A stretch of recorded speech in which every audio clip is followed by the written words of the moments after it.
Bonsoir les amis.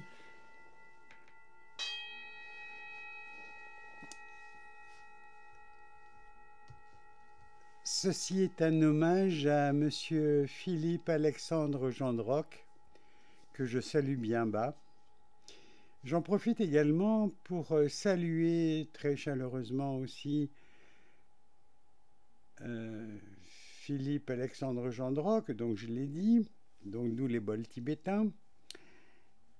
Et j'en profite pour saluer Silvano Trotta, également d'une qualité extraordinaire sur tout ce qui se passe en France et qui est vraiment à mourir de rire si on ne comprend pas quel est le but du gouvernement.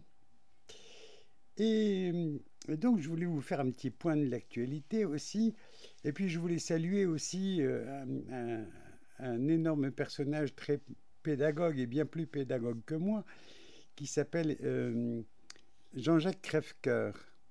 Donc c'est un Belge qui vit au Canada actuellement. Alors, ça me fait bidonner. Tout me fait bidonner en ce moment. Alors, regardez le gouvernement. Vous savez, il y a un Micron-président. Ah oui, il s'appelle Micron. Macron? Non, c'est Micron. Tout petit, petit, petit. C'est un pauvre gamin qui a été violé par sa maîtresse de français et de théâtre. Ah oui, elle en a profité pour le violer dans un coin.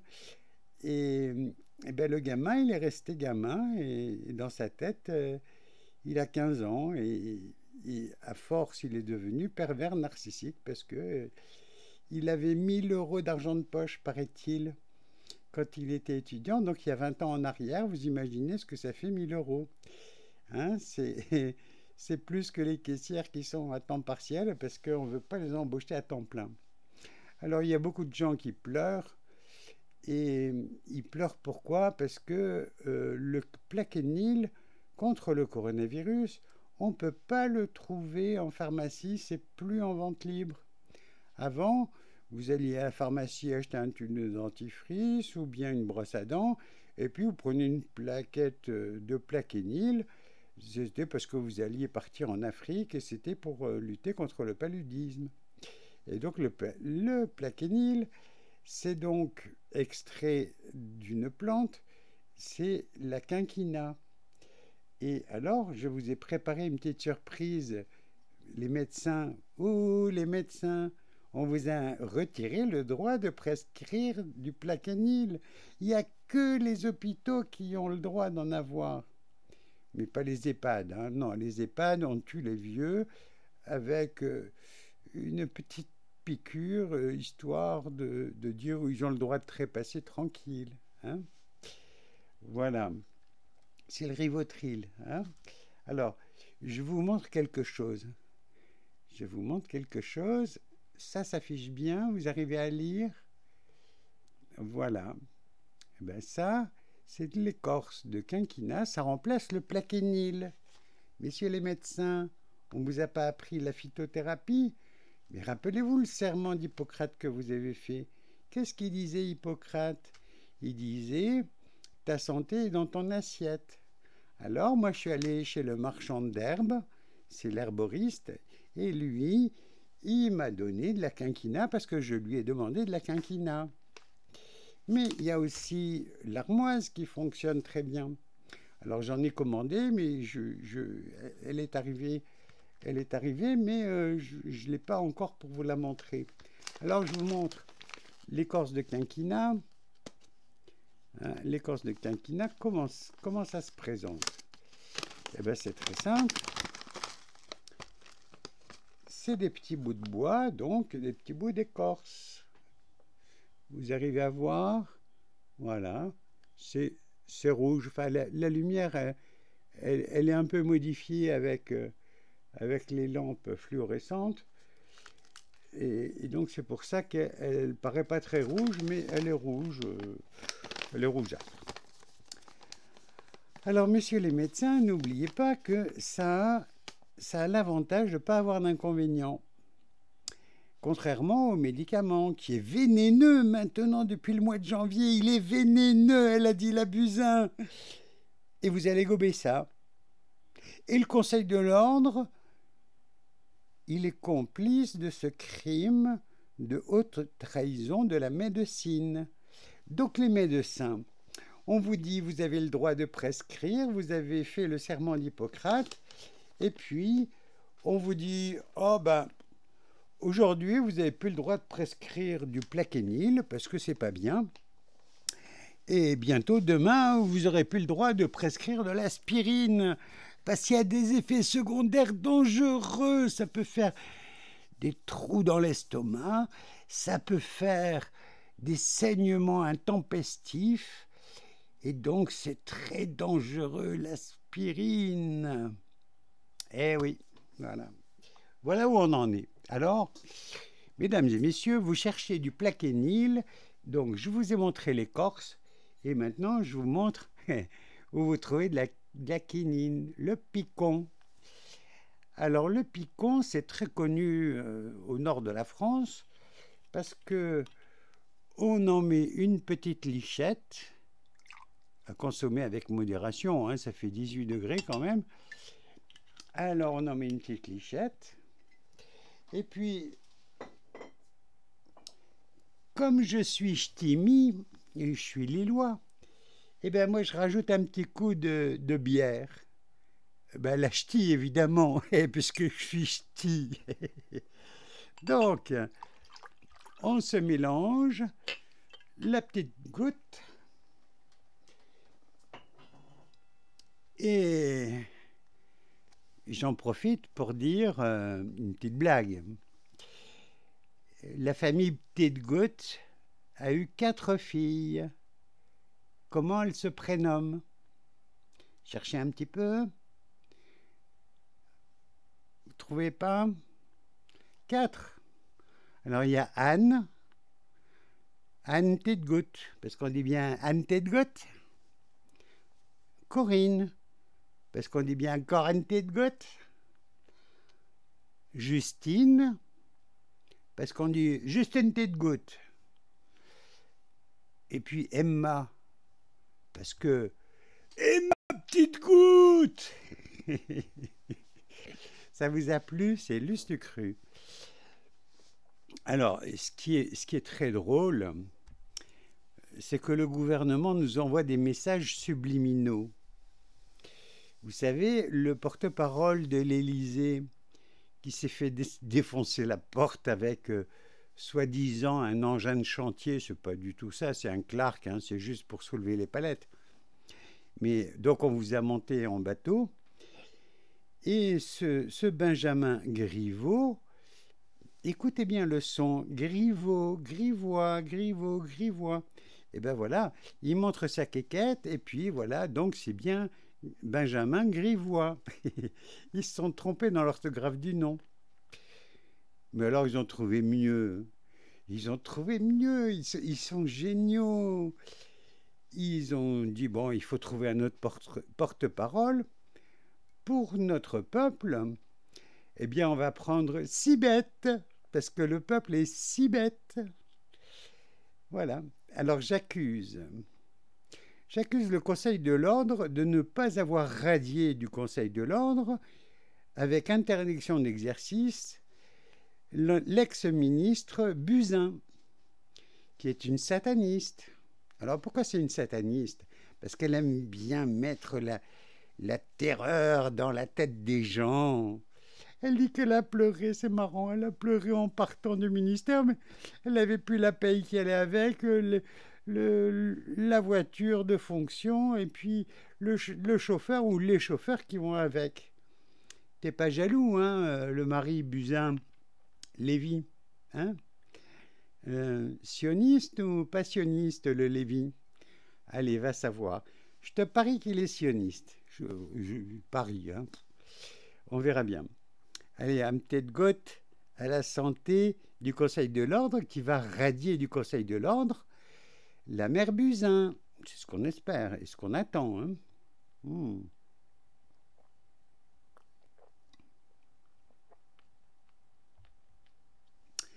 Ça, c'est ben bon.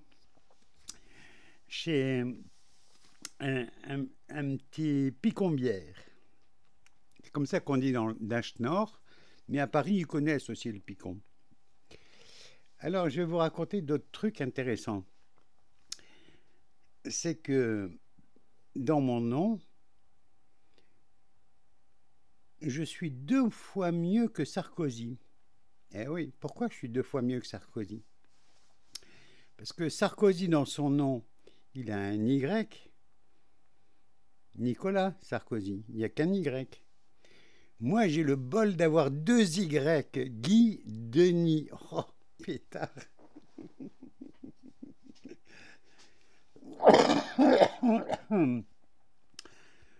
Donc, j'accuse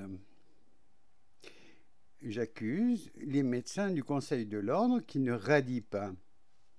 La mère Buzyn qui leur interdit de vendre du Plaquenil.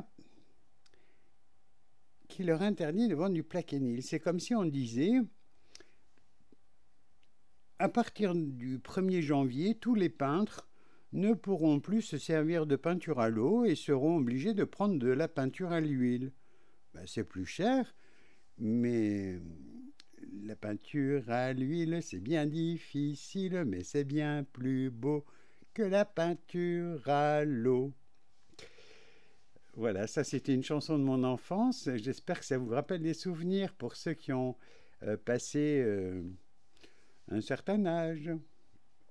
Donc, j'accuse le Conseil de l'Ordre de mettre des sanctions à ceux qui prescrivent du Plaquenil.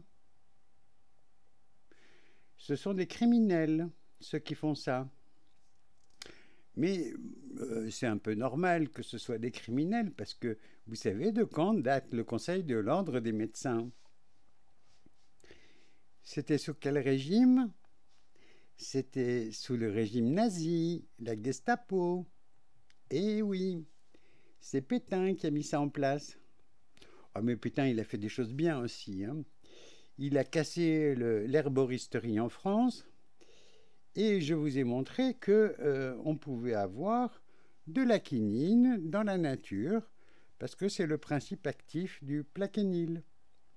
Alors l'avantage de prendre des écorces et de la faire bouillir pendant 30 minutes à feu doux, frémissant pendant une demi-heure, vous aurez non seulement le principe actif, mais vous aurez aussi tous les oligo-éléments de l'écorce, si bien que ça va vous apporter un bienfait non seulement sur le plan du principe actif, mais également sur les oligo-éléments et tout ce qui va avec. Et oui, et tout ce qui va avec, c'est un peu de manganèse, un peu de sodium, un peu de potassium, un peu de... j'en passe et des meilleurs. Voilà, donc c'est pour ça que les plantes, c'est mieux que les médicaments fabriqués avec la chimie. Voilà, ça vaut pas un picombière. Hein. À la santé des ch'tis, à la santé des gens du Nord, de l'Afrique du Nord. Hein. C'est le ramadan en ce moment, amusez-vous bien, rigolez bien. Je sais que l'alcool est interdit, mais bon, moi je suis un peu musulman... Je suis un peu chrétien, je suis un peu juif, un peu bouddhiste, un peu hindouiste, un peu shintoïste. Alors comme je suis un peu à toutes les sauces, l'alcool c'est interdit que dans l'islam, quoi. Il ne faut pas l'oublier. Alors donc je bois un petit coup. À votre santé.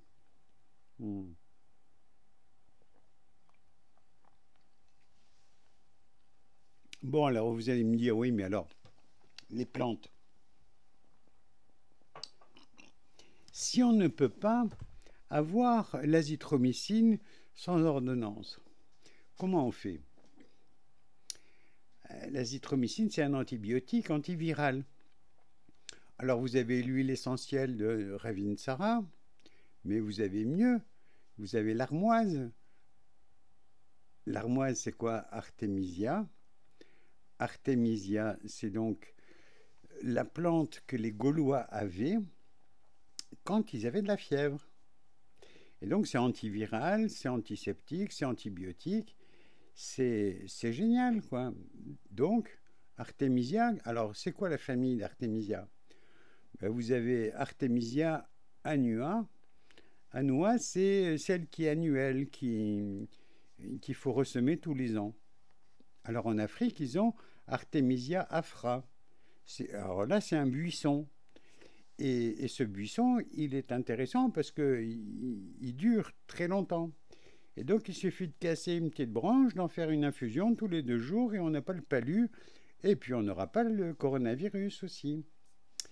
Voilà, mais ça coûte pas cher, hein. Donc, si ça coûte pas cher, ça n'intéresse pas la chimie. Vous savez, les laboratoires chimiques, pharmaceutiques, qui sont capables de vous tuer les abeilles, ils vous tuent les vers de terre, ils vous font de la bouffe qui est tellement dégueulasse qu'il n'y a même pas le quart de ce qu'il y a comme élément nutritif dans un même légume bio. Si vous achetez du bio, vous mangez beaucoup moins, très peu. Et dans une vidéo précédente, j'expliquais que des rats à qui on donnait à manger de manière incomplète, eh bien, ils mangeaient beaucoup de ce qui était incomplet pour essayer de trouver le complément qui leur manquait. Et ces pauvres rats meurent obèses, mais en réalité, ils meurent affamés. Bien qu'ils soient obèses, ils ont été affamés parce qu'il leur manquait quelque chose dans leur alimentation qui était très important. C'est pour ça que si vous donnez des croquettes à vos chats ou à vos chiens, mettez-leur de l'huile dessus. De l'huile de soja, de l'huile de tournesol, de l'huile de noix, variez les plaisirs. Alors, comment on remplace l'antibiotique que le docteur Raoult préconise? Vous savez, Raoult, c'est quand même un des 2 meilleurs au monde, hein. Donc en France, on a des gens qui ont des grosses têtes. Alors,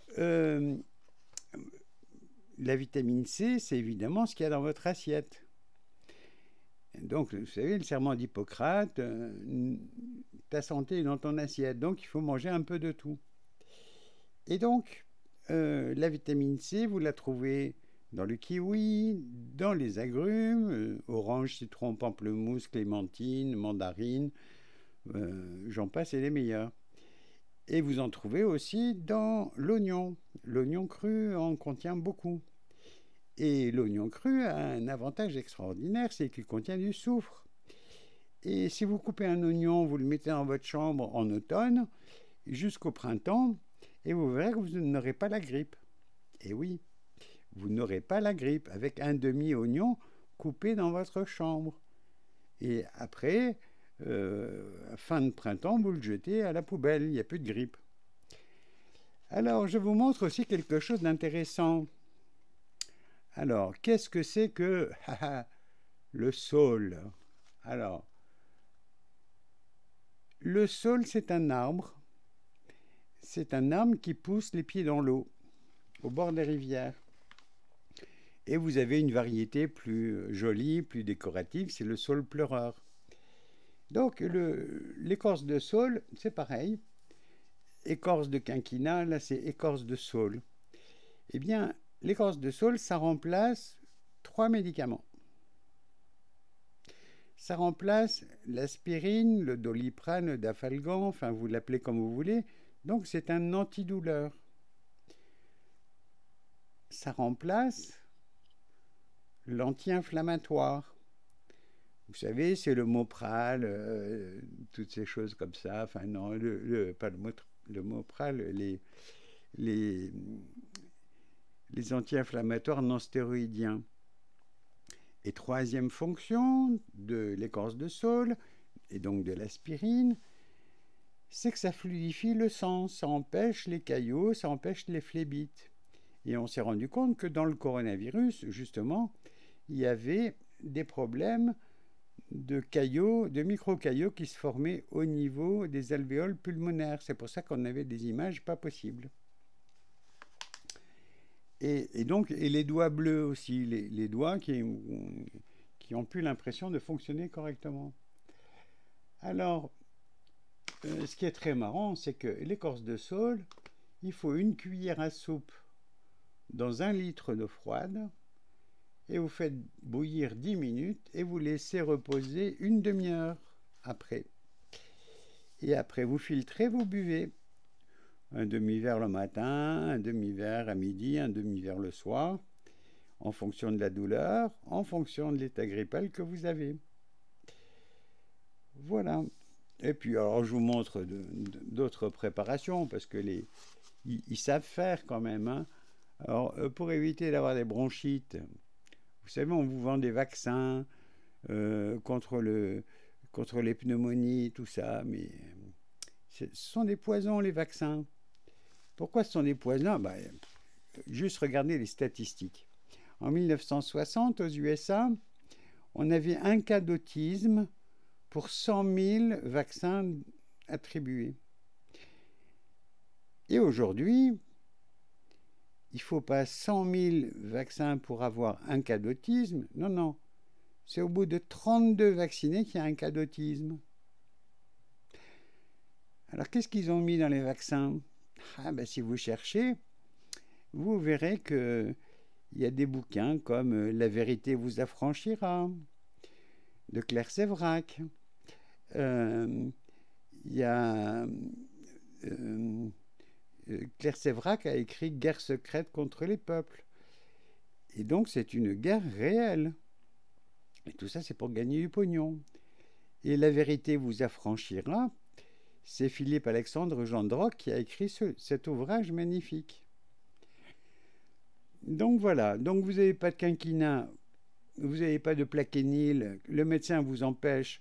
Si le médecin est un tout petit peu intelligent, il va vous dire, vous commandez à votre pharmacien de l'écorce de quinquina rouge et vous faites une décoction, vous mettez 40 grammes dans 1 litre d'eau et puis vous buvez un verre matin, midi et soir. Et puis vous finissez le litre, vous le gardez au frigo et vous le finissez tranquillement. Et voilà, vous en sortirez très bien. Alors il y a aussi quelque chose de génial. C'est les pépins de pamplemousse. Ouais, vous savez, les pépins de pamplemousse. Quand on les presse et qu'on en fait un jus, eh bien ces gouttes de ce jus de citron de pamplemousse va se comporter exactement comme un antibiotique. Ça, vous ne le savez pas, ça s'appelle Citroplus ou Citrobiotique avant, mais ils se font emmerder, hein, ceux qui font du végétal qui remplace les médicaments chimiques. Et vous remarquez que tous les médicaments chimiques, ils vous disent qu'il y a des effets indésirables. Effet indésirable, c'est allergique. Mais comment on sait qu'on est allergique? Il faut en prendre un. Si après vous êtes tout rouge, vous avez le cou qui enfle et que vous ne pouvez plus respirer, là vous dites oui, je suis allergique, mais je ne le savais pas avant parce qu'il fallait que j'en prenne un pour savoir. Ou bien c'est peut-être au 2e comprimé ou au 3e. Donc on vous prend vraiment pour des andouilles. Mais les médecins sont contents d'être pris pour des andouilles. Parce qu'on leur dit, avant, le plaquenil, c'est comme la tisane. Tu pouvais l'acheter sans ordonnance, comme ça. Tu passes dans le coin, tu dis, tiens, je voudrais un paquet de bonbons à la réglisse, au pharmacien. Pour la gorge, un petit paquet de bonbons au miel et à la propolis.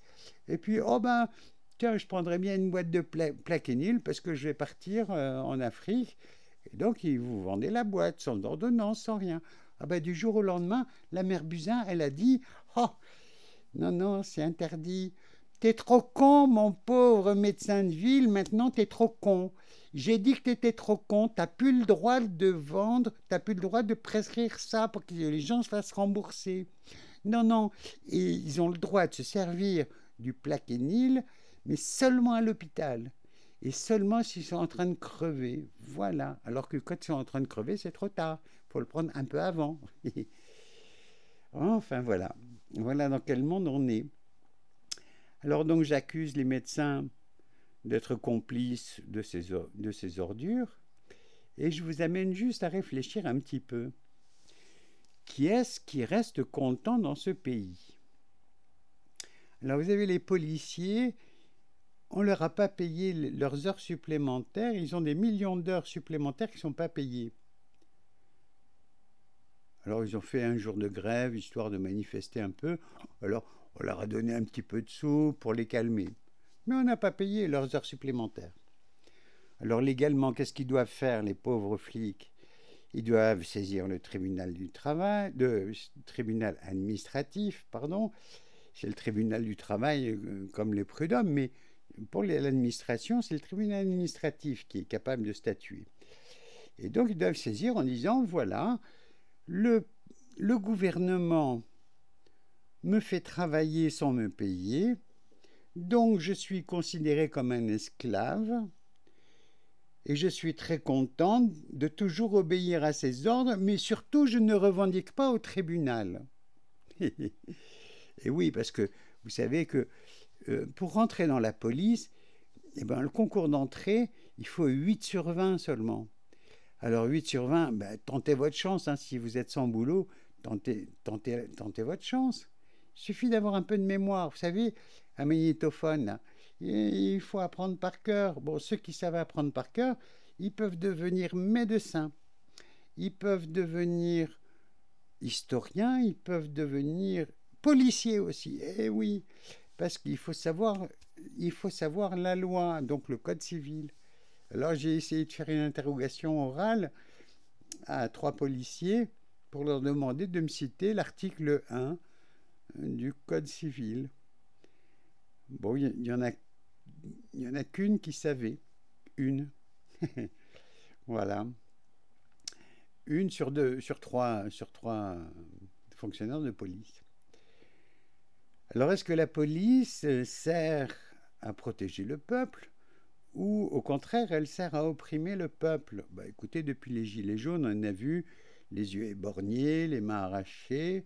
Est-ce qu'il y en a eu autant chez les policiers? Non, hein. Il n'y a pas eu d'œil crevé, il n'y a pas eu de main arrachée, il n'y a pas eu de mort. Ah, mais par contre, dans la population, oui, il y a eu des morts. Vous savez, une grand-mère qui reçoit une grenade lacrymogène en pleine face et qui décédera le lendemain parce qu'elle aura fait un hématome extradural. Voilà, c'est quoi un hématome extradural? Excusez-moi, c'est un hématome dans le cerveau. Et ça, c'est à l'autopsie, quand elle est arrivée au pays pour se faire enterrer en terre islamique, qu'ils ont refait une autopsie par derrière. Et donc le gendarme qui est responsable, enfin le gendarme ou le CRS ou le policier qui a utilisé le lance-grenade, il sait très bien ce qu'il a fait. Bon, mais de toute façon, l'enquête va partir dans les oubliettes. Ça rime, hein? Enquête, oubliette. Oubliette, enquête. Hein? Voilà. Alors on a eu un boxeur gilet jaune qui lui a eu le temps d'aller en prison pendant 1 an. Et il a fini sa peine, il est dehors. Et vous avez la même chose dans la police. Un commandant qui a osé boxer, non pas une personne, mais plusieurs personnes, et dont le procureur de la République, vous savez, le procureur, c'est le magistrat qui, lui, il est aux ordres de Sa Majesté, le prince Micron. Pourquoi le prince Micron? Ben, il est coprince d'Andorre avec l'évêque espagnol. C'est pour ça que j'ai dit le prince Micron. Parce que c'est un petit président. Enfin, il ne va pas vivre longtemps, je vous le garantis. Vous allez voir comme il va bientôt en baver. Mais ça, je m'en fous, je ne serai peut-être plus là pour le voir, mais c'est pas grave. Donc, on rigole bien dans notre pays, hein. On en arrive à souhaiter d'aller en prison parce que tous les bandits, c'est Sarkozy, Hollande. Vous savez, Hollande disait « Mon ennemi, c'est quelqu'un d'invisible, c'est le capital. » Avec ça, ça nous fait une belle jambe. Et tout le monde a applaudi « Bravo, il a dit une vérité. » Mais qu'est-ce qu'il a fait? Eh bien, il a fait comme un flan est capable de sauter au plafond. Vous avez vu un flan? il a plutôt tendance à s'affaisser le flanc. Hein. Eh ben, tout le monde a applaudi. Bravo, la belle parole. L'art des politiciens, c'est de dire des vérités, se faire applaudir et de faire le contraire. Rappelez-vous Macron, non, Micron, les tout petits. Le Micron, donc enfant violé, c'est pas de sa faute, c'est pour ça qu'il est pervers narcissique. Et cet enfant violé, donc, il avait dit avant les élections, il y aura 0 SDF. Et bien, tellement il a bien travaillé qu'il y a eu 1000 SDF morts de froid en France. 1000 SDF morts de froid. Il devait y en avoir 0 avec lui. Hein. Alors, on vous prend pour des couillons, vous continuez à être des couillons. Et alors, donc, qui est-ce qui est content dans le pays? Alors, les médecins sont contents qu'on leur retire un médicament. Ils n'ont plus le droit parce qu'ils ne sont pas compétents s'ils ne sont pas en secteur hospitalier. Donc, ça veut dire, les médecins de ville, vous êtes des cacas, vous êtes des chiens, et vous êtes des brebis galeuses. Et puis, j'ai le père Fouettard, le conseil de l'ordre, qui est là pour vous mettre dans le droit chemin. Voilà. Donc, il y a des médecins qui se font radier, il y a des gens qui sont obligés de partir à l'étranger parce qu'ils se disent on est vraiment dans un pays de fous, de pervers ou de corrompus, mais enfin des criminels, vraiment des assassins. Donc, qui est-ce qui est content? Les avocats ne sont pas contents, problème de retraite. Moi, je suis allé voir les magistrats pendant la grève des avocats, et puis j'ai vu de la lumière dans la salle des pas perdus. Alors, je suis rentré dans une salle d'audience. Et ben, il y avait un avocat qui était là pour défendre un client, mais sinon, j'ai vu personne. Je n'ai vu strictement personne, à part le prévenu qui, c'était un problème, le policier qui était au péage de Bandol, il trouvait qu'il n'avait pas l'air net, il ne trouvait pas ses sous, c'était un motard qui ne trouvait pas ses sous, etc. Il avait un casque intégral. Et donc, il lui a demandé de s'arrêter. Bon, il s'est arrêté sur le bas-côté après avoir payé. Et puis, bon, il a attendu. Comme il a vu que personne venait, bon, il est reparti. Il s'est dit, ils ont changé d'avis. Et puis après, donc, ils ont retrouvé la moto, mais ils n'ont pas retrouvé l'individu. Et puis, ils ont dit, en fait, que c'était un vilain, quoi. C'était un vilain méchant. Et donc, ils ont adressé un procès-verbal. Et puis, bon, ils se sont trompés dans la date. Alors, je ne sais pas si c'est voulu ou si c'est pas voulu. En tout cas, si c'est voulu, c'est bien. C'est bien, les policiers. Vous devez faire du chiffre. Donc, vous allez faire plein de rapports en disant « J'ai arrêté telle personne, mais je n'ai pas pu la verbaliser parce qu'elle avait oublié son nom. » Ou bien vous mettez un nom avec 2 lettres qui sont erronées.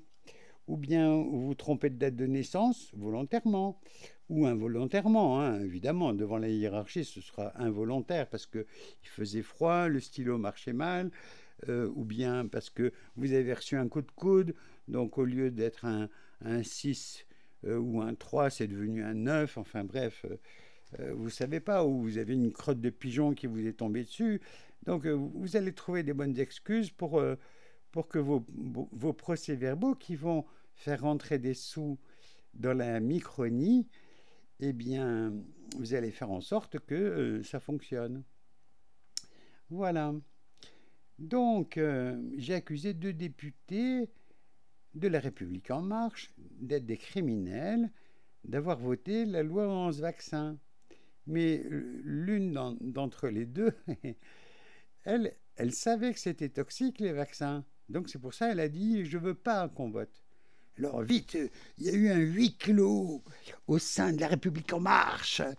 Et ils ont dit « Quoi, tu veux pas voter ?» Eh oui, répondit-elle, je sais qu'il y a de l'aluminium dans le vaccin et que c'est pas bon du tout, c'est pas bon pour la santé des enfants. Donc je veux pas voter cette loi qui rajoute de 3 vaccins pour passer à 11 vaccins, mais il faut être taré, il faut être fou furieux, il n'y a pas eu de mort qui explique ça. Et alors, eh ben on lui a dit, bon d'accord, tu votes pas. Et qu'est-ce qu'elle a fait, la belle, la jolie muscotie, qu'est-ce qu'elle a fait à votre avis? Elle a voté contre parce qu'elle savait que c'était toxique. Ah ben non, elle a fait l'autruche.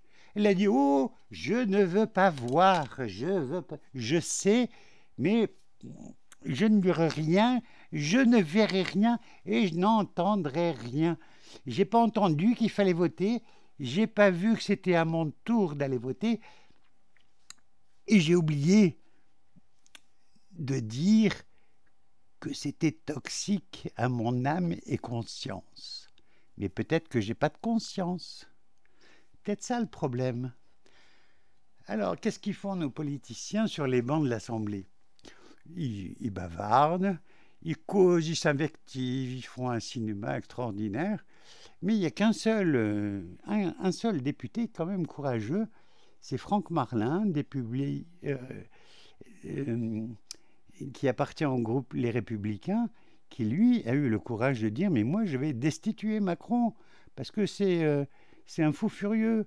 Il a bombardé la Syrie, il n'a pas déclaré la guerre, il n'avait pas de mandat de l'ONU, il n'avait aucune raison de le faire, puisque les Syriens ne sont pas venus en France nous attaquer, donc il n'y avait aucune raison de faire un acte de guerre sans déclarer la guerre. C'est le minimum de courtoisie qui se pratique entre les États. » Mais Macron, il ne sait rien de tout ça. Et donc, rien que pour ce motif, il devait être foutu dehors de son poste de président, mais c'est un président usurpé. Alors, pour ceux qui arrivent à comprendre un petit peu ce que je raconte, nous sommes tous des bandes d'imbéciles, nous sommes pratiquement tous d'accord de dire moi, en tant que médecin, je n'aime pas ce gouvernement-là qui m'empêche de prescrire un médicament quand j'estime que c'est utile. Ça veut dire qu'on remet en cause mon diplôme de médecin. Que les avocats, on leur dise « Ah, vous avez économisé plein d'argent pour votre retraite », et même pour les petits cabinets qui défendent la veuve et l'orphelin, que ça ne rapporte pas beaucoup d'argent, eh bien, vous aurez quand même une retraite honorable parce qu'on fait une répartition équitable. Eh bien non, on veut leur piquer le pognon. Tout ça pour leur filer à BlackRock. Mais que croyez-vous que BlackRock va faire avec tout ce pognon de dingue ? Parce qu'on en met du pognon de dingue dans notre retraite. Eh bien, il va se le mettre dans la poche, puis il va donner des royalties à notre Macron. Voilà. C'est comme ça qu'on fait des affaires dans le système.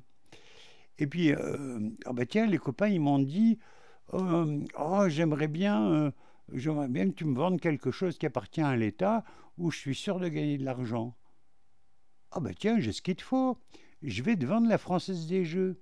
Ça rapporte. À tous les coups, ça rapporte bien. Et puis, t'as aucun risque. Parce qu'il y a les cons de Français qui continuent à miser sur la Française des Jeux. Alors moi, je vous conseille d'aller au PMU. Si vous voulez miser pour quelque chose, misez pour un cheval, c'est pas plus mal. Ça va faire la nique à la Française des Jeux.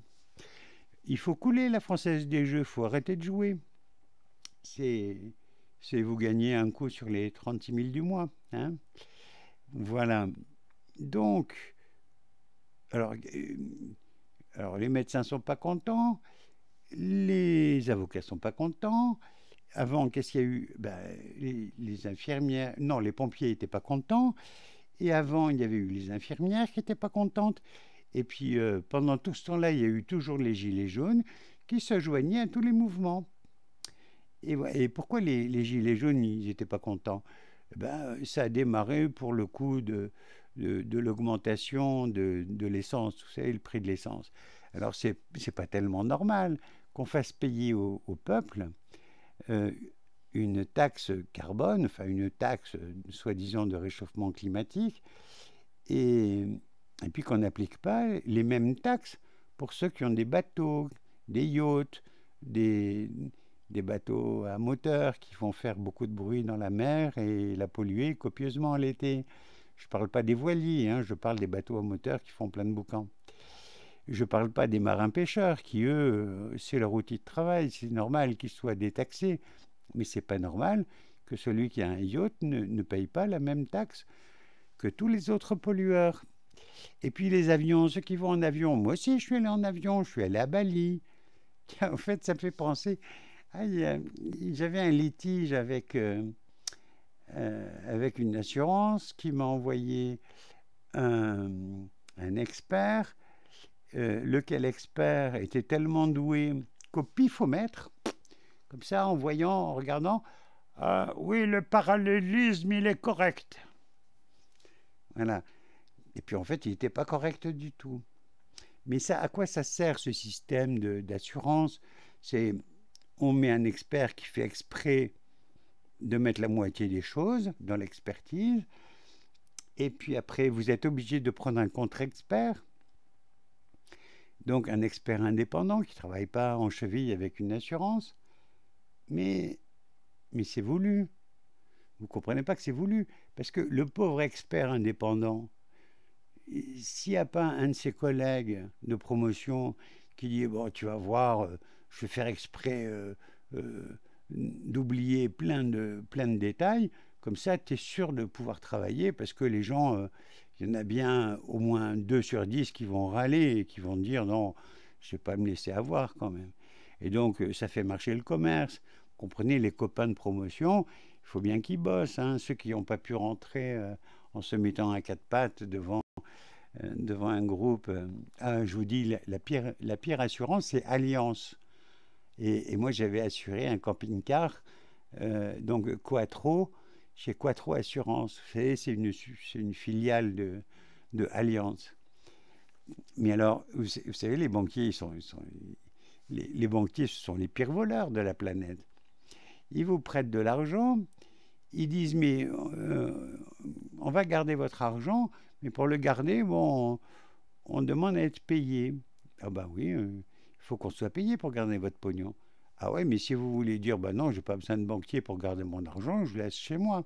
Ah mais non, vous n'avez pas le droit.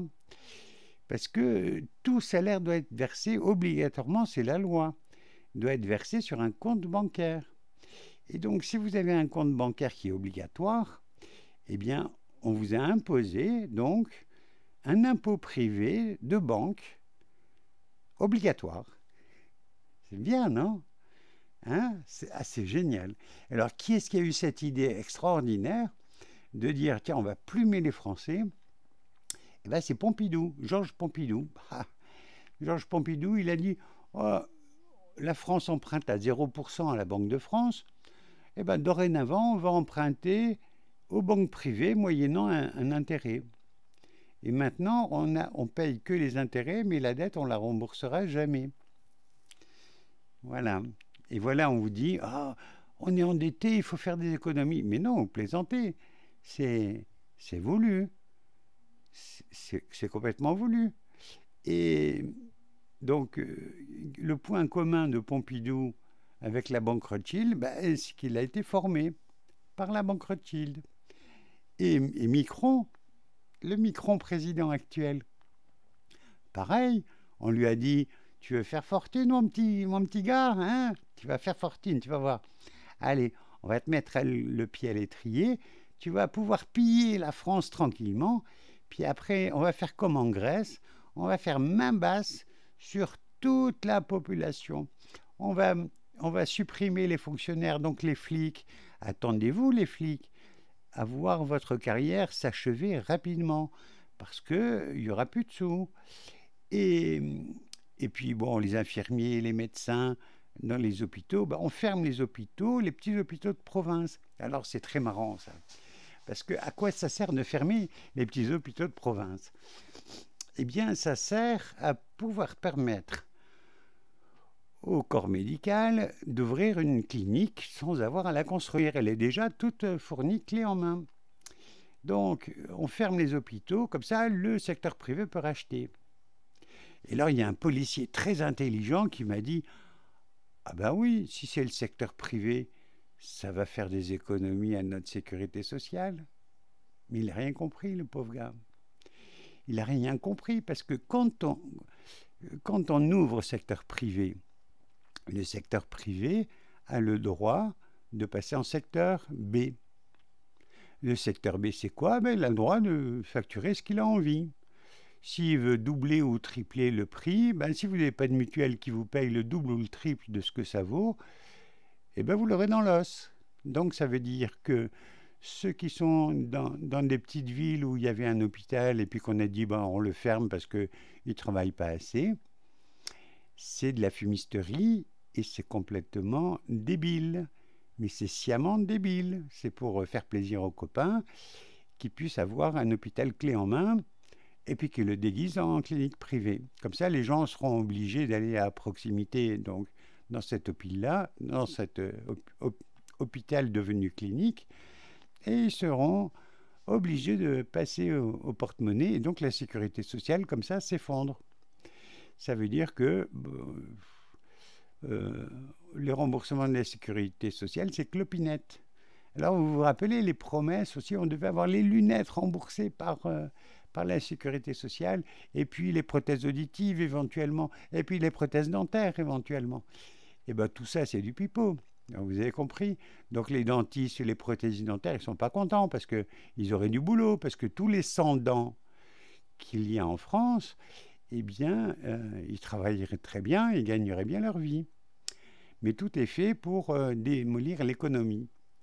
Et alors le but du jeu, c'est quoi ce but du jeu de mettre tout le monde en prison à la maison, avec nous-mêmes comme directeurs de prison, pour s'octroyer soi-même la possibilité de sortir en permission pour aller dehors. C'est-il pas beau, ça? C'est magnifique. Hein? Ah, ça, c'est génial. Ça, pour trouver un truc pareil, c'est génial. Alors, on vous a flanqué la peur, le terrorisme. Et oui, c'est la peur. Dans un état de choc, vous savez, rappelez-vous le coup du Bataclan, là. Bataclan, qu'est-ce qu'il y a eu? Ah ben, il y avait un policier qui était de faction avec 2 militaires. Il entend des coups de feu, il dit, bon, ben, venez avec moi, on va dégommer. Et, et les militaires ont dit, ah non, non, nous on attend les ordres. Vous savez, c'est la conscience de celui qui n'a pas de conscience, qui n'a pas de cervelle. Et donc il dit, ah ben, j'attends les ordres. Et bien les ordres, c'était, non, non, vous ne bougez pas. Voilà, on paye nos militaires pour nous défendre. Hein? C'est-à-dire, ils doivent défendre le peuple français. Bon, Bataclan, je m'en fous, c'était des satanistes qui chantaient des chansons sur Satan, tout le peuple qui est allé voir ça, ben ma foi, ils sont allés voir des chansons sataniques. Et ben Satan, qu'est-ce qu'il veut? Ben, il veut faire souffrir et il veut des proies. Voilà, donc il veut ce qu'il a eu. Et voilà. Alors, donc les militaires, oh les militaires, comme ils sont gentils les militaires, ils vont verser notre sang pour nous sauver la peau. Ah ben rappelez-vous en 86, le nuage de Tchernobyl qui est passé sur la France, toutes les alarmes dans les gendarmeries, ça a sonné. Toutes les bases militaires, ça a sonné les détecteurs de radioactivité. Eh bien, qu'est-ce qu'ils ont fait? Ah ben, ils n'ont rien dit. Et pourquoi ils n'ont rien dit? Et le ministre leur a dit, vous comprenez, si on dit aux gens que c'est dangereux, ça va être la panique. Et puis dans les pharmacies, il n'y a pas les médicaments pour remplacer l'iode de l'atmosphère, pour saturer la glande thyroïde et éviter qu'ils aient un cancer. Donc on n'a pas les comprimés. Mais c'est un argument faux, parce que Guy trouve tout. Il vous propose quoi en cas de conflit atomique? Eh bien, il faut avoir à la maison de l'alcool iodé. Alors, l'alcool iodé, c'est quoi? C'est de l'alcool qui sert à désinfecter, mais vraiment très, très, très bien, mieux que l'alcool normal. Et l'avantage de l'alcool iodé, c'est que vous en mettez une goutte sur un sucre, et tous les jours, vous prenez une goutte de cet alcool iodé, et comme ça va saturer votre glande thyroïde, parce que l'iode que vous ingérez dans l'organisme va faire concurrence entre la radioactivité et celle qui n'est pas radioactive. Donc ce que vous respirez comme air sera radioactif, et donc comme il y aura beaucoup plus d'iode non radioactif que vous aurez avalé sur votre petit bout de sucre, et comme ça vous n'aurez pas de cancer de la thyroïde. Ça veut dire quoi donc, messieurs les militaires? vous avez volontairement créé des poisons, des cancers, de la thyroïde et peut-être d'autres choses à des milliers de Français. Et vous êtes très contents, vous êtes très fiers. Hein? C'est bien, hein? Bon, les ministres, les ministres, non, il n'y a pas eu de sanction pour eux. Vous savez, c'est comme le sang contaminé. Tellement il était nul, ce ministre, il a dit, oui, je suis responsable. Ah, mais je ne suis pas coupable, hein, non, parce que je suis trop con pour être coupable, donc vous excuserez ma non-culpabilité, parce que je suis con, je ne pouvais pas comprendre ça, c'était pas dans mes cordes. Voilà. Voilà ce que ça veut dire. Donc il y a des enfants qui ont été invalidés par la maladie de la vache folle, Creutzfeldt-Jakob.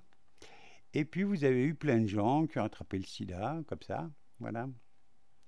Allez, on s'amuse bien. Alors, les militaires, ils s'amusent comme des fous. Alors on leur paye des laboratoires P4. Et on en a fait un à Wuhan, avec les Chinois. Et donc, comme ça, ils s'amusent comme des petits fous.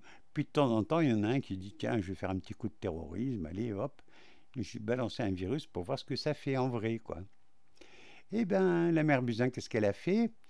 Elle a dit, oh là là, il y a des Français qui travaillent à Wuhan, là où il y a l'épidémie, vite, on va les faire rentrer au mois de janvier. Et donc, elles étaient étudiantes en pharmacie à Lille, mon pays natal. Eh oui, je suis ch'ti. Ça me fait penser que je parle beaucoup et je bois pas assez. Donc, parce que les petits vieux, ils se déshydratent, il paraît. Mais c'est vrai, hein, quand vous regardez la taille d'un petit vieux quand il est jeune et quand il vieillit, eh ben, il a rapetissé parce que tous ces disques intervertébraux se sont tassés, manque d'humidité. Et c'est comme ça qu'on voit les petits vieux qui sont plus petits que leurs jeunes. Voilà. Bon, alors je vous raconte plein de trucs, mais je ne sais pas si ça vous gave pas un peu trop. Donc voilà, donc nous avons les avocats qui sont contents, nous avons les médecins qui sont contents, nous avons les pompistes, ils ne sont pas contents en ce moment parce qu'il n'y a plus de voitures qui roulent, alors ils ne vendent plus rien. Mais bon, enfin, les pompistes ne sont pas contents, mais bon, tant mieux, ça permet à la nature de respirer un peu. Et puis, qu'est-ce qu'il y a d'intéressant aussi? Il y a les pompiers, leur prime feu, ça fait 30 ans qu'elle n'a pas été réévaluée. Ils étaient très contents aussi. Et puis ils se sont fait tabasser par les flics, ça c'est marrant aussi. Hein. Et il n'y a que les flics qui sont contents d'être considérés comme des esclaves parce qu'ils ne sont pas payés leur heure supplémentaire, mais ils ne lèvent pas le petit doigt en faisant des procès individuels au tribunal administratif. Et voilà. Mais vous savez, quand on embauche des fonctionnaires de police avec 8 sur 20 de moyenne au concours d'entrée, c'est que ça vole pas très haut. Hein, mais on n'a que ce qu'on mérite. Hein, voilà. Alors vous me direz, on n'avait pas le choix. On avait un belâtre pervers narcissique, et puis on avait la vieille folle qui veut faire une guerre civile entre les chrétiens et les musulmans. Alors qu'est-ce que vous voulez qu'on fasse? Il ne fallait pas aller voter du tout. Enfin, moi, ce que j'ai fait au deuxième tour, je ne suis pas allé voter. Alors, il y a quelqu'un de très pédagogue quand même, qui dit des choses extraordinaires, extraordinairement argumentées. C'est M. Asselineau. Eh bien, comme tous les mouvements politiques, il y a eu un putsch intérieur, et alors il pleurniche. Ils pleurnichent parce qu'ils ont voulu le renverser, les pauvres putschistes. Mais ils n'ont pas réussi parce que le statut de l'UPR fait que c'est lui le maître à bord jusqu'à ce que mort s'en suive. Alors ils n'ont pas pu avoir sa peau. Mais c'est pour vous dire que Monsieur Asselineau, j'ai beaucoup de respect pour vous, mais alors vous êtes complètement à la ramasse au niveau social, là. Vous êtes loin des gens. Mais très loin des gens que vous ne comprenez pas ce qui se passe. Je vous ai écrit personnellement, je vous ai dit le scandale qu'étaient les 11 vaccins et qu'il fallait protester violemment. Et vous avez, comme Flamby, protesté mollement en disant « Je ne suis pas sûr que ce soit une bonne idée de faire 11 vaccins, il n'y a pas tellement de raisons, mais je ne suis pas compétent, et donc, comme je ne suis pas compétent, je ne ramène pas ma fraise. » Eh bien, quand on n'est pas compétent, on se renseigne. Moi, c'est ce que j'ai dit à Émilie Guérel, la députée du Var de la région de Bandol. Je lui ai dit, madame, vous avez voté la loi de 11 vaccins, vous êtes prof d'anglais, vous n'y connaissez rien en médecine, mais avant d'avoir voté, est-ce que vous avez entendu le contraire des gens qui étaient opposés à ce vaccin? Ah, elle m'a répondu, ah ben non. Je lui ai dit, mais comment se fait-il? Ben, ça ne s'est pas présenté, il n'y a pas eu d'avis contraire qui m'a été présenté pour que je ne vote pas. Donc, ça veut dire que les lobbyistes font la pluie et le beau temps dans notre pays, donc ce sont ceux qui sont payés par les laboratoires pharmaceutiques. Et donc s'ils sont payés par les laboratoires pharmaceutiques, à qui ça profite? À votre avis? Eh bien le mari de Madame Buzyn, comme par hasard, a des actions dans les laboratoires pharmaceutiques. Et voilà. Et c'est le retour d'ascenseur, parce que quand un laboratoire pharmaceutique paye votre campagne, eh bien, il demande le retour d'ascenseur. Et comme les poisons sont tellement toxiques qu'ils invalident les enfants, donc s'ils ne les tuent pas, parce que ce que vous ne savez pas, nous, ce que nous ne savons pas, nous, le grand public, enfin, disons, moi je suis un peu plus au courant, parce que j'ai eu la chance d'avoir un diplôme, voire même un autre diplôme, enfin, qui m'a permis de comprendre un peu mieux ce que c'était que les choses, mais quand on vous dit que l'effet indésirable d'un vaccin, c'est choc anaphylactique. Ça veut dire quoi pour vous, choc anaphylactique? Vous comprenez? Ça veut dire il crève. C'est pas voulu, mais il crève. Donc, pour éviter d'attraper une maladie, qui peut arriver ou ne pas arriver, vous prenez le risque de crever en faisant le vaccin. D'accord? Mais je vous ai dit, l'autisme, mais l'autisme c'est extraordinaire pour un labo. Toute la vie, le gamin, il va prendre des comprimés. Donc il va faire travailler le labo, il va engranger du pognon. Donc il empoisonne votre gamin par le vaccin et après il récolte la mise toute la vie que va durer le gamin. C'est pas génial ça? C'est mieux que le loto là. Bon, il y en a un qui crève de temps en temps, c'est pas de chance. Hein. On appelle ça la mort subite du nouveau-né. Ouf, mort subite du nouveau-né.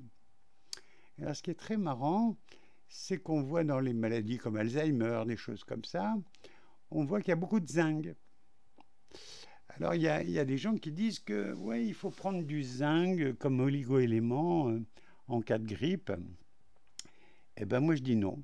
Je dis non, le zinc, on en a probablement trop, puisqu'il y a beaucoup de gens qui font des Alzheimer et des scléroses en plaques et des Parkinson. Donc, tant qu'on n'aura pas fait la lumière sur l'étiologie de la maladie, eh ben, les oligo-éléments, je préfère que l'être humain mange bio, peu, en quantité, parce qu'il n'a pas besoin de grossir, et puis qu'ils boivent un petit coup sain aussi. Vous savez, la bière bio, c'est pas mal. Bon, la ch'ti, elle n'est pas bio encore. Oh, oh, les ch'tis, là, faut faire la bière bio. Allez, à votre santé.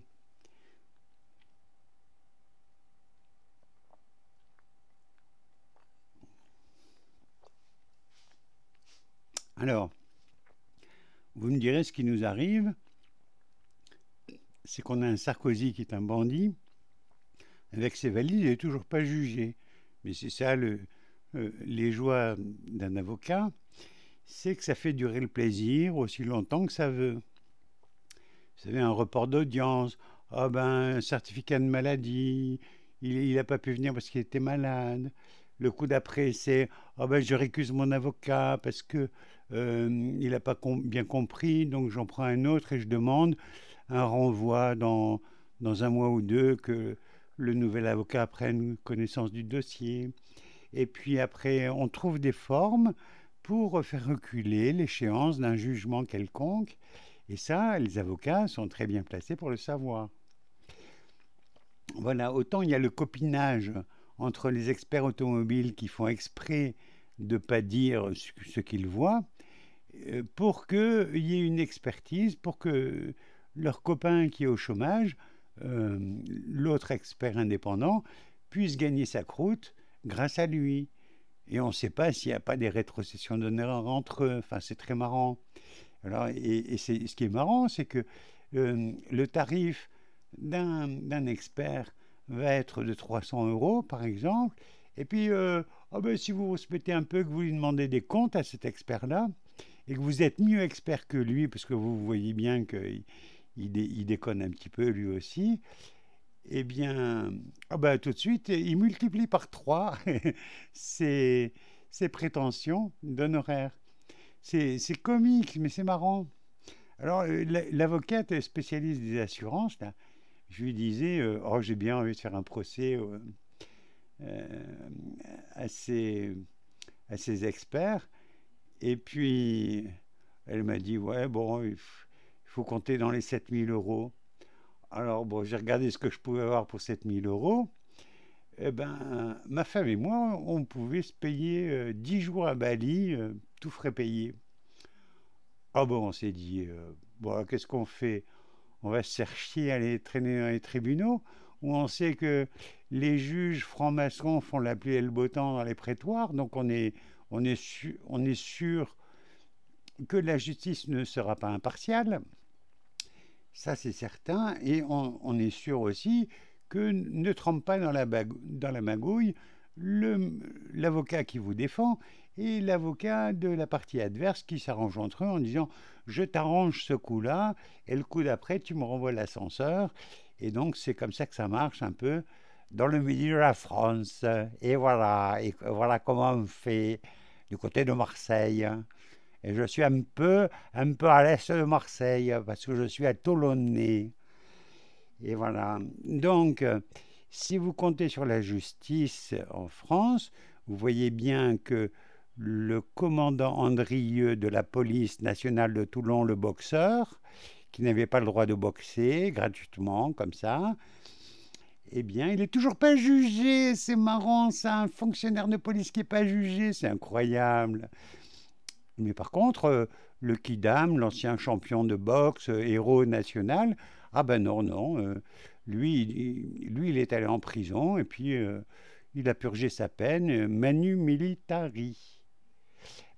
Donc, messieurs les militaires, on vous paye soi-disant pour que vous défendiez la France, mais en fait, vous ne défendez pas les Français. Je vous rappelle Tchernobyl, hein, vous avez fermé votre gueule, et il y a eu plein de cancers de la thyroïde simplement parce que vous avez trahi le peuple français. Eh oui. Et donc vous direz, ah oui, mais c'est mon chef qui m'interdisait de parler. Ah ben écoutez, monsieur, il y a eu des héros quand même en France. Hein. Je sais pas, Jean Moulin, ça vous parle pas? C'était un résistant quand même.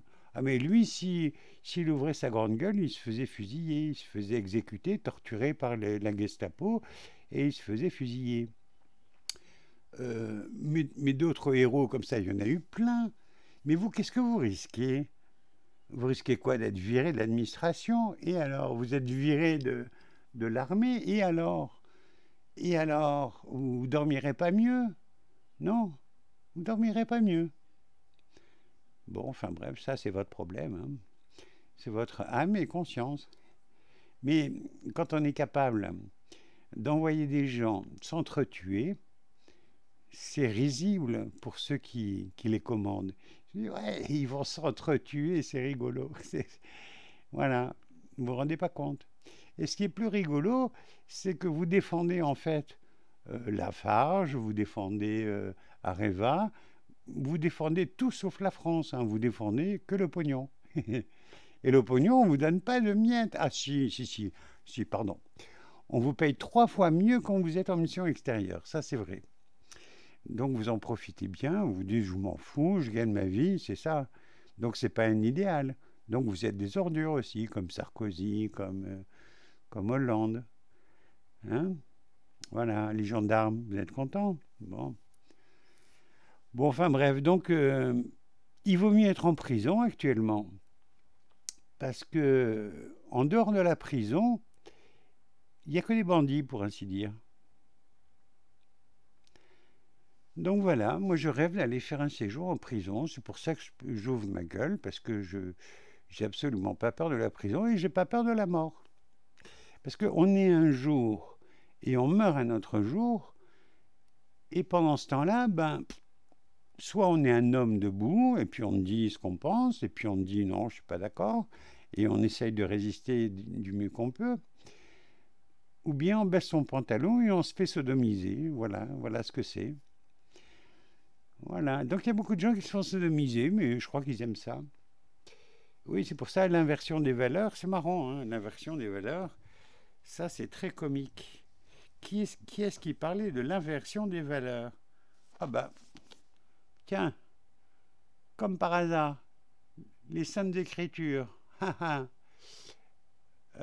Bon, vous avez celui-là. Mais bon, Ancien Testament, Nouveau Testament. Et puis, avant, avant l'Ancien Testament, il y avait eu un autre livre. Le livre de la Genèse des Anunnaki est très intéressante. Et les Anunnaki, c'est quoi? Eh bien, ce sont les Sumériens qui ont gravé des choses étonnantes et qui parlent de la Genèse, mais ils parlent de la Genèse donc avant Abraham, et ils disent que ben, ceux qui sont venus du ciel, c'était des gens qui venaient avec des vaisseaux spatiaux. Et ça, ils en parlaient. Voilà. Mais ça, c'est une autre histoire. Hein. Penchez-vous sur l'ufologie. Pensez-vous sur la Genèse et les Anunnaki. Voilà. Et bon, vous allez découvrir peut-être un monde merveilleux. Et je vous ferai une vidéo, un de ces quatre, si ça vous tente. Sur ma page Facebook, vous mettrez un petit mot en disant « Ouais, faites-nous un petit coup des Anunnaki, savoir ce que c'est au juste. » Mais il y a des gens qui parlent bien mieux que moi, qui ont fait des cours. Cherchez Anunnaki, vous aurez des vidéos pour vous raconter de belles histoires. Voilà, donc il n'y a pas de comprimé d'iode en cas de déclenchement de guerre atomique ou d'explosion d'une centrale qui pète parce qu'elle est un peu trop jeune. Eh bien, vous prenez de l'alcool iodé, mais il faut en avoir un peu à l'avance à la maison parce qu'il faut le prendre tout de suite. Dès que vous entendez que ça a pété, vous en prenez une goutte sur un sucre par jour. Ça suffit. Et ça vous sauvera d'un cancer de la thyroïde, par exemple. Bon, enfin voilà, je dis ça, mais je dis rien. N'écoutez pas un vieux con, un vieux schnock, qui essaye de vous ouvrir l'esprit et de vous dire dans quel monde on est. Donc, moi, je suis persuadé que c'est le moment où tous les gens éveillés doivent se mettre à l'abri en prison. Parce que dehors, c'est la corruption la plus terrible et peut-être Sodome et Gomorrhe va revivre bientôt. Voilà, c'est ce que nous annonçait le Padre Pio avec les 3 jours de ténèbres. Donc, alors pensez-y, faites un petit peu de réserve de nourriture et d'eau pour 3 jours, et puis un seau pour faire les besoins aussi, parce que quand on est bloqué, et puis n'oubliez pas le scotch pour calfeutrer, parce que l'air sera empoisonné aussi. Donc voilà, et surtout, fermez les volets, vous ne regardez pas ce qui se passe dehors, parce que ce ne sera pas joli. Et puis, il se dit même que les survivants regretteront de ne pas être morts, tellement ça va être joyeux dans les mois à venir. Donc, bon, on approche, ça approche. Donc, préparez-vous. L'humanité n'est pas capable de réagir contre cette pseudo-pandémie qui n'est pas du tout une pandémie, c'est une épidémie de grippe. Voilà, comme tous les ans. Et vous regarderez combien il y a de morts. par rapport aux autres années. Morts tout confondus, les assassinats, les... Vous savez combien il y a de morts par an? Il y en a entre un demi-million, donc 500 000 ou 600 000. Ça dépend, c'est entre les deux. Il y a des années, c'est plutôt 600 000, d'autres, c'est 500 000. Donc voilà, vous allez regarder combien de victimes il y a eu. Et puis vous vous poserez la question, pourquoi est-ce qu'on a voulu nous imposer ce vaccin, si ce n'est que pour nous empoisonner à petit feu, pour qu'on soit dépendant des produits pharmaceutiques et qu'on soit surtout très triste. Et à quoi ça sert la tristesse ou la colère, la rancœur? Ah ben, ça profite à qui? Ça profite à tous les gens qui adorent Baphomet, Satan. Voilà. Donc vous avez compris. Allez, réfléchissez un petit poil. Mais c'est volontaire hein, quand on nous met une porte-parole du gouvernement qui s'appelle Sibeth. C'est pas par hasard, c'est voulu. C'est comme Benjamin Griveaux qui est un grivois. Voilà, c'est pas par hasard, c'est voulu. Et comprenez ça. Et amusez-vous bien. Vous dites, mais nous sommes cons. Ah mais oui, mais pourquoi on est cons comme ça? Ah ben c'est parce qu'on est endormi, on est drogué au Prozac. Comment ça? On est drogué au Prozac. Qu'est-ce qu'il raconte Guy? Eh ben oui. Imaginez-vous que quand on fabrique de l'aluminium, on fait une électrolyse et après on se retrouve avec des déchets qui s'appellent le fluor. Et Rothschild et Rockefeller ont été voir Mengele dans les années 40 et puis on dit vous voulez pas tester sur l'homme ce que ça fait le fluor parce qu'on en a beaucoup, on ne sait pas quoi en faire. Alors Mengele a dit bon d'accord, chiche, je vais tester ça. Alors tester sur les prisonniers d'Auschwitz, qui soient des homosexuels, qui soient des juifs, qui soient des gitans, qui soient des communistes ou des opposants au régime ou des résistants, eh bien tout le monde a testé. Et Mengele, il était très content. Il a dit oui, il n'y a plus de caries, ça c'est vrai. Donc le fluor dans le dentifrice, c'est vrai que ça marche hein, contre les caries, c'est vrai. Et puis il a dit oui, mais vous comprenez, l'avantage d'avoir mis les gens sous fluor, c'est que c'est incolore et inodore. Eh bien, ça a empêché les gens de s'évader et ça a empêché les gens de se révolter dans les camps. Parce que je me suis toujours demandé, mais je dis, comment se fait-il que les gens qui savaient qu'ils allaient partir au four crématoire ne se soient pas révoltés plus violemment, quitte à se faire tuer. De toute façon, mourir gazé et brûlé ou mourir d'une balle dans la tête, c'est peut-être mieux de mourir d'une balle dans la tête, non? Je ne sais pas, qu'est-ce que vous en pensez? Et donc, je me suis toujours posé la question de savoir, mais comment ils ont fait? Et ben voilà, c'était le fluor. Et donc, ça fait 30 ans qu'on dit aux femmes enceintes, prenez un petit comprimé de fluor pour ne pas avoir de caries pendant la grossesse. Comme ça, votre gamin va en bénéficier.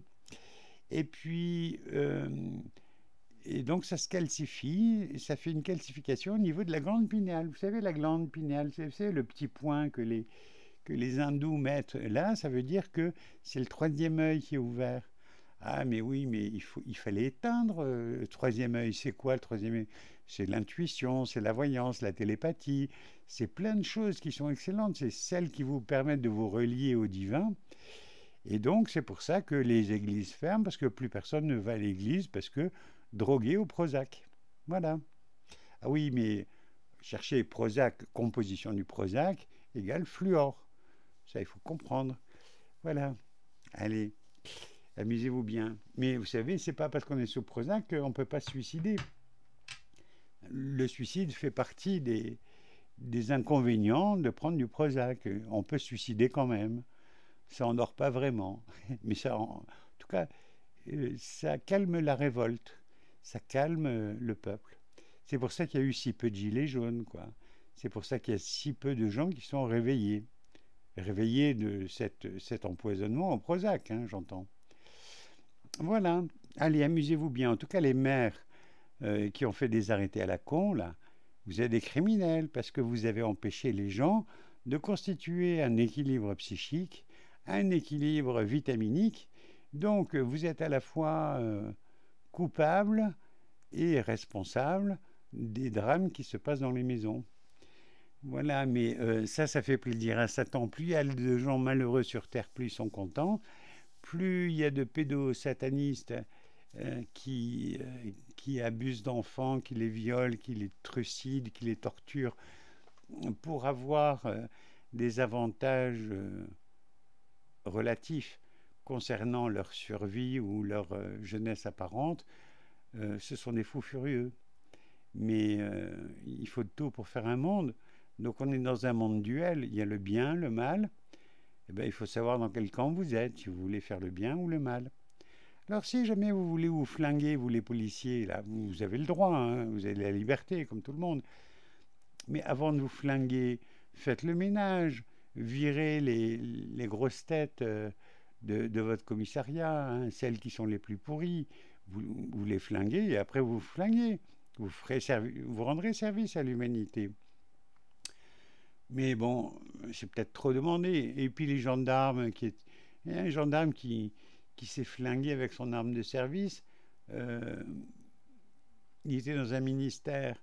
Je ne sais pas si c'est vrai, ou peut-être qu'il avait découvert quelque chose et qu'il allait témoigner, ou peut-être qu'on l'a suicidé. Vous savez, c'est comme, il y a un ancien ministre, il s'est suicidé avec 2 balles dans la tête. Pétard.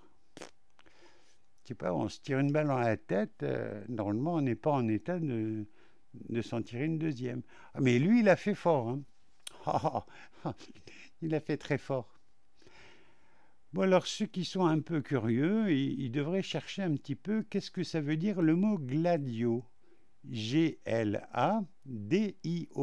Qu'est-ce que c'était en Italie que les gladios? Faites votre recherche.